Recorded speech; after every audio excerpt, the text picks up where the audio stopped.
suis contente d'être avec vous aujourd'hui, en ce jour spécial qu'est le sabbat. Léane, Delphine et moi-même, nous vous avons réservé tout plein de surprises.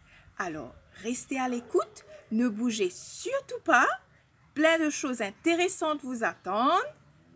Tout de suite, avant de commencer le programme, nous allons faire un mot de prière avec Léane. Merci Jésus pour le sabbat que tu nous donnes. Sois présent pendant tout le programme. Bénis-nous tous au nom de Jésus. Amen. Éternel est mon berger, je ne manquerai de rien. Il me fait reposer dans les verts pâturages. Il me dirige près des eaux paisibles. Il restaure mon âme. Il me conduit dans les sentiers de la justice à cause de son nom. Quand je marche dans la vallée de l'ombre de la mort, je ne crains aucun mal. Quand tu es avec moi, ta houlette et ton bâton me rassurent. Tu dresses devant moi une table en face de mes adversaires. Tu agiles ma tête et ma coupe déborde. Oui, le bonheur et la grâce m'accompagneront tous les jours de ma vie et j'habiterai dans la maison de l'Éternel jusqu'à la fin de mes jours. Amen. Bonjour, Miss. Moi, j'espère que vous bien. Moi, je voulais un petit passage de la Bible.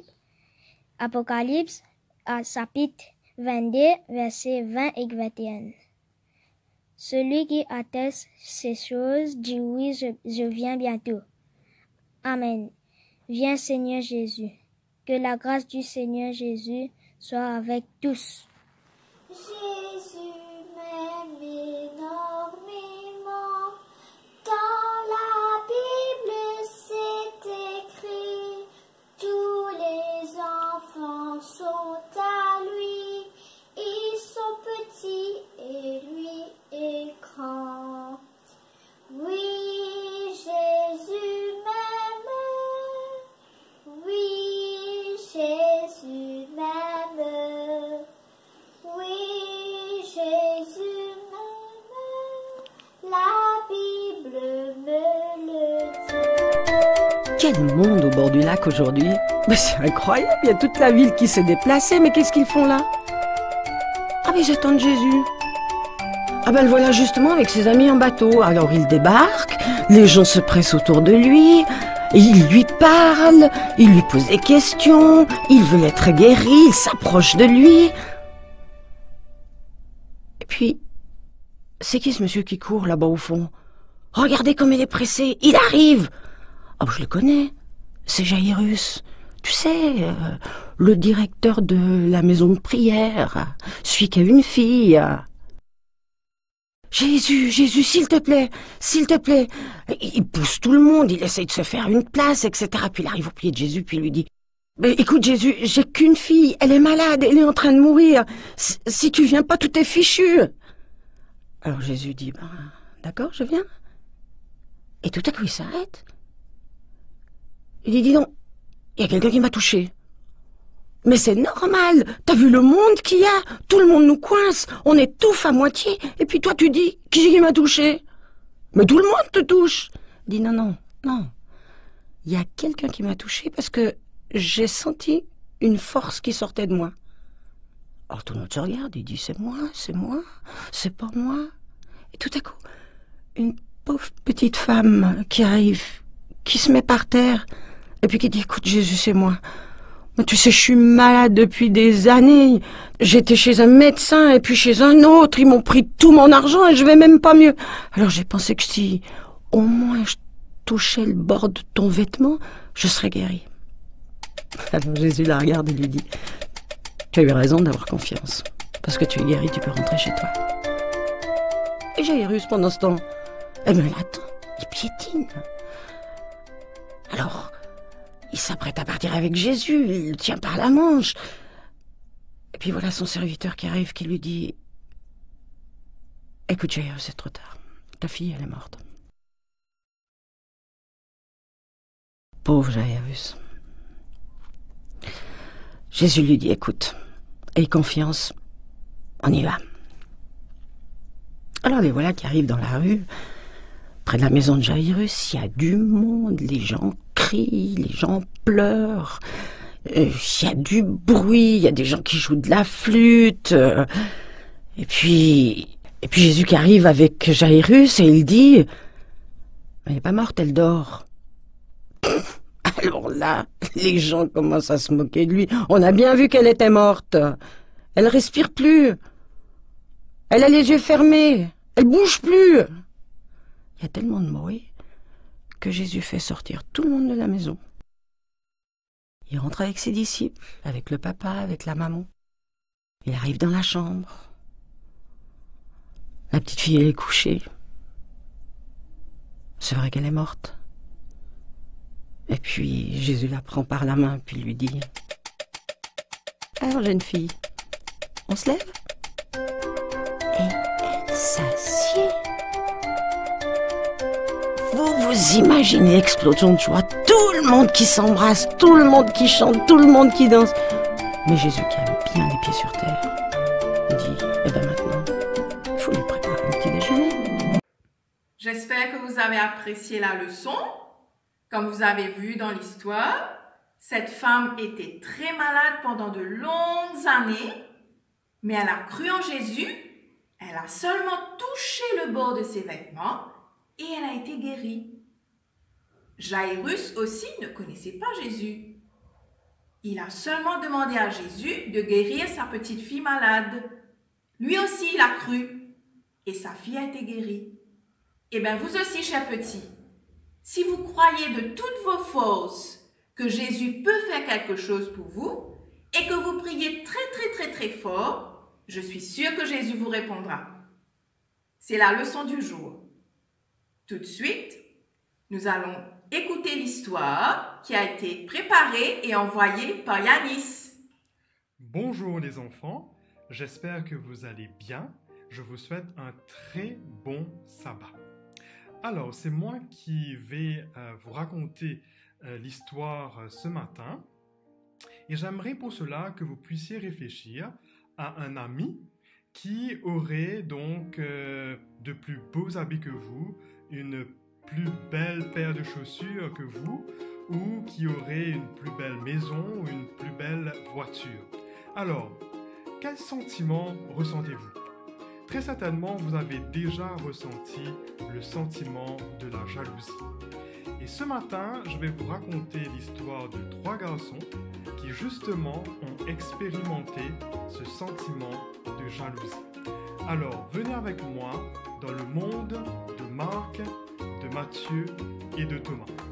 C'est l'histoire de 3 garçons, Matthieu, Marc et Thomas, qui habitaient dans le même immeuble. Après l'école, ils avaient l'habitude de jouer ensemble. « Hé Mathieu, allons jouer au foot ?» « Bonne idée, regarde ce garçon, je ne le connais pas. »« Oui, c'est Thomas, mon nouveau voisin. »« Salut Marc, je voudrais jouer avec vous. » « Bien sûr, avec plaisir, je te présente Mathieu et Mathieu, je te présente Thomas. Bienvenue dans notre groupe d'amis. » Merci Mathieu. Mais Mathieu était jaloux, car il voulait être le seul ami de Marc. Il décida de lui jouer des tours. Ils commencèrent leur entraînement quand Mathieu envoya intentionnellement le ballon sur Thomas. « Aïe, ça fait mal !»« Oui, mais c'est le jeu !» Mathieu trouva également la bouteille d'eau de Thomas et il versa toute l'eau sur le gazon. « Tu sais, Marc, Mathieu fait exprès de me faire du tort. Je vais me venger. » « Mais ce n'est pas la bonne approche. Tu ne dois pas rendre le mal pour le mal. Sois bon envers lui et venge-toi en faisant du bien. » Le lendemain, Thomas apporta des gâteaux que sa mère avait préparés. « Salut Mathieu, veux-tu un gâteau? »« Mais tu n'es pas en colère à cause de tout ce que je t'ai fait? »« Oui, je l'étais, mais je ne veux pas te blesser. Je veux simplement être ton ami. » « Pardonne-moi Thomas, je ne vais plus recommencer, je vais changer d'attitude. »« Je suis tellement heureux que vous êtes réconciliés.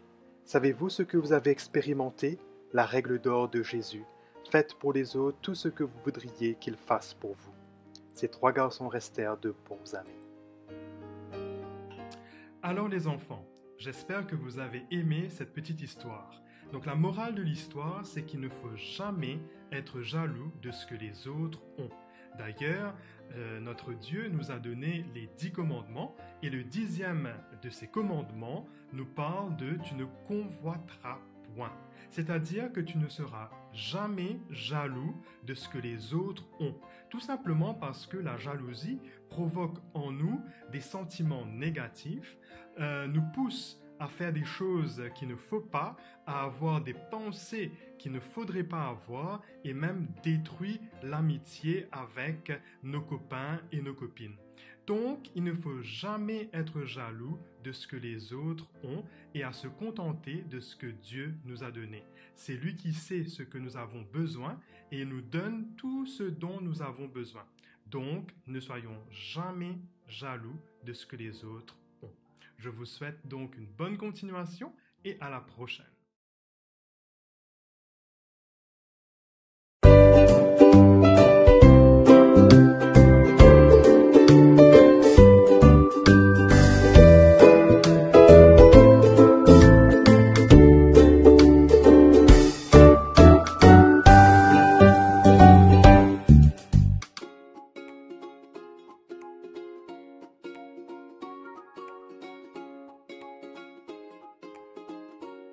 Pendant le confinement, souvent, je prépare des gâteaux avec ma maman.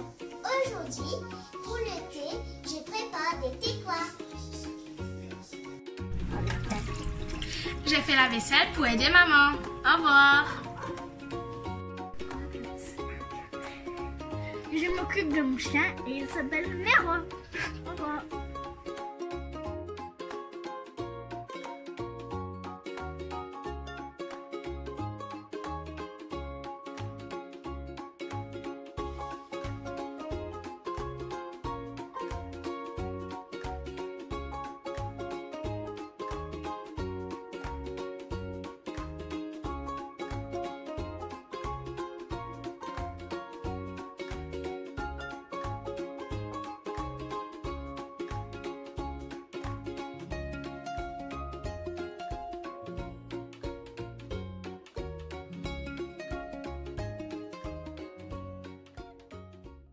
Bonjour, pour la partie nature, je vais vous parler d'un fruit que vous connaissez tous.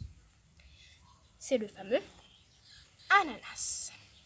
Ce fruit juteux et sucré est rempli de vitamine C. Une petite tranche le matin et vous aurez tous la pêche pour aller à l'école.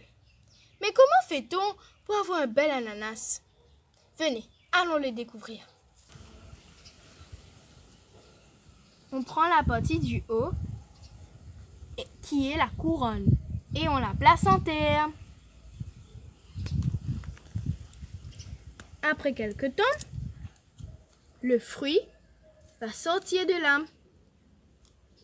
Et on n'a plus qu'à le déguster. Allez, venez, je vais vous montrer les fruits de mon jardin. C'est quoi cette plante? C'est un papayer. Allons voir ensemble à quoi ressemble une papaye quand elle grandit. Voilà à quoi elle ressemble quand elle grandit. Et quand elle est prête à manger, elle ressemble à cela. Ah, mais c'est quoi ce fruit? C'est une grenadine. Voilà à quoi elle ressemble quand elle est mûre. C'est riche en vitamine C. On peut faire un bon jus avec une grenadine. Vous avez déjà vu ce fruit bizarre? Je suis sûre que non. Ce sont des figues. C'est un fruit rare, mais très bon pour la santé. Voilà un autre fruit que vous ne voyez pas souvent. Ce sont des âtres. La chair est blanche et les graines sont noires. On enlève les graines, puis on mange la chair. On vient maintenant au citron vert. Que fait-on avec un citron vert? Il existe deux types de citrons, le citron vert et le citron jaune. Le citron est rempli de vitamine C. On dit souvent qu'il faut prendre de la vitamine C pour rester en pleine forme. Le citron aide à mieux nous dormir pour lutter contre les microbes. On se sert du citron pour faire une bonne salade ou alors une bonne citronnade. Voilà le citron, je vais faire un bon jus.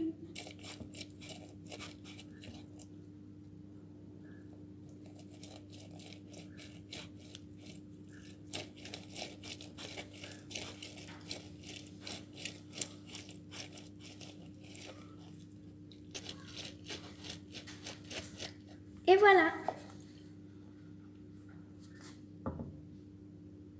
Vas-y.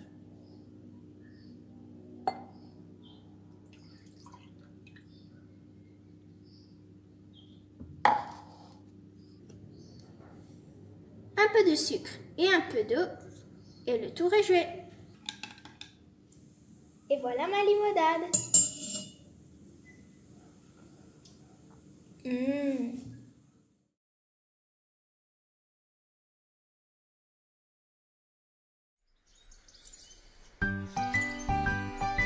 Hey, let's say a little prayer before we start our day. Let us thank God for the lovely things He has given us.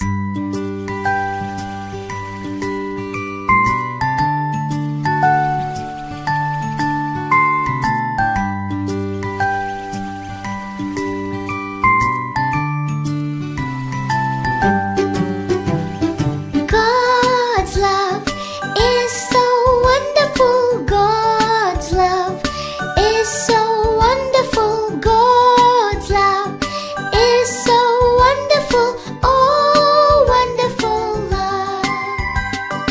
So high, you can't get over it. So deep, you can't get under it. So wide, you can't get around it. Oh, wonderful love.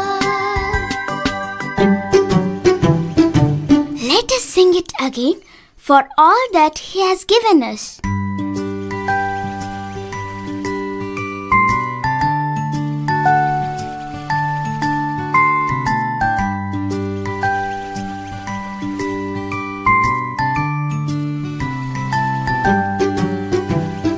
God's love is so wonderful. God's love is so wonderful. God's love is so wonderful. Oh, wonderful love.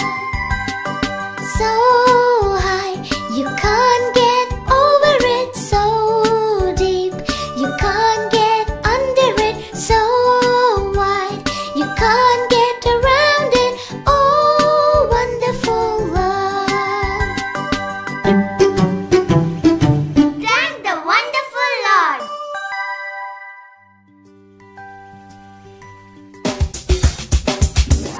Pour tous les jours que Dieu me donne et pour tout ce qu'il donnera, je chanterai pour que résonne dans ma louange un chant de joie. Pour la vie, pour la beauté de ce que Dieu a fait, tant de vérité, et pour m'avoir pardonné. Pour tous les jours que Dieu me donne et pour tout ce qu'il donnera, je chanterai pour que résonne dans ma louange un chant de joie.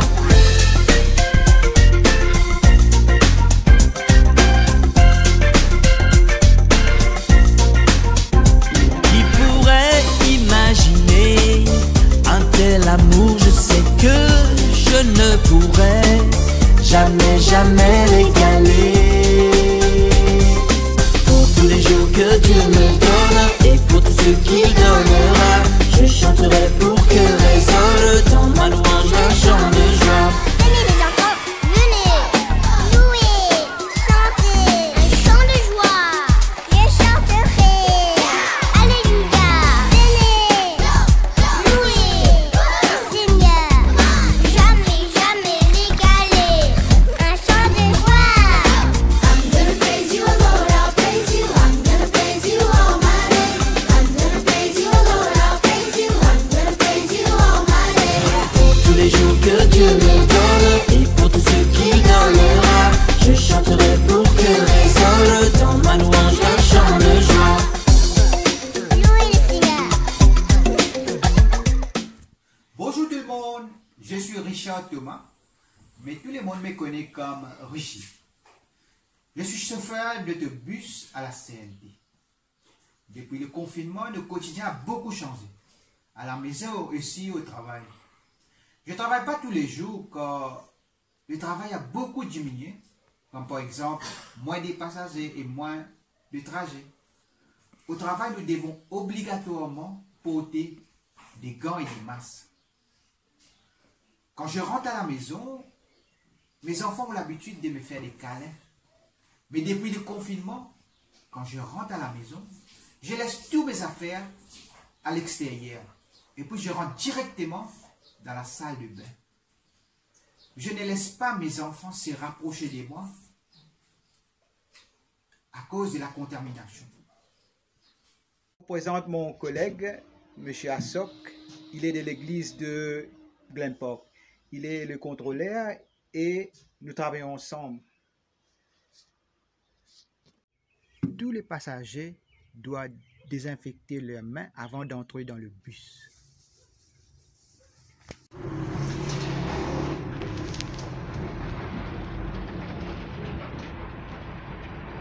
Et voici sur mon lieu de travail.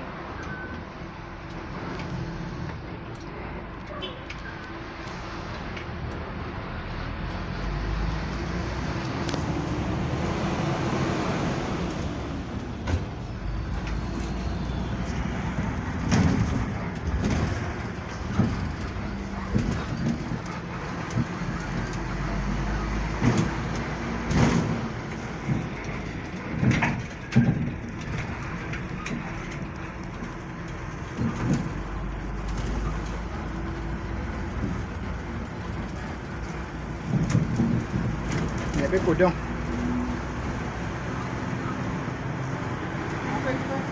Oui.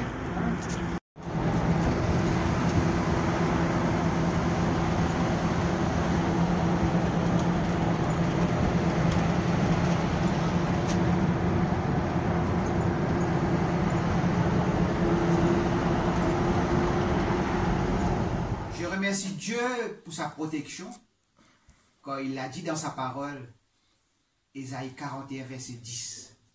Ne crains rien, quand je suis avec toi. Ne promène pas des regards inquiets, quand je suis ton Dieu. Je te fortifie, je viens à ton secours, je te soutiens de ma droite triomphant. Amen. J'ai récemment fait le test du COVID-19. Heureusement, c'est négatif. Voilà, c'est fini pour aujourd'hui. J'espère que ce petit programme vous a plu et que vous avez passé de bons moments avec nous.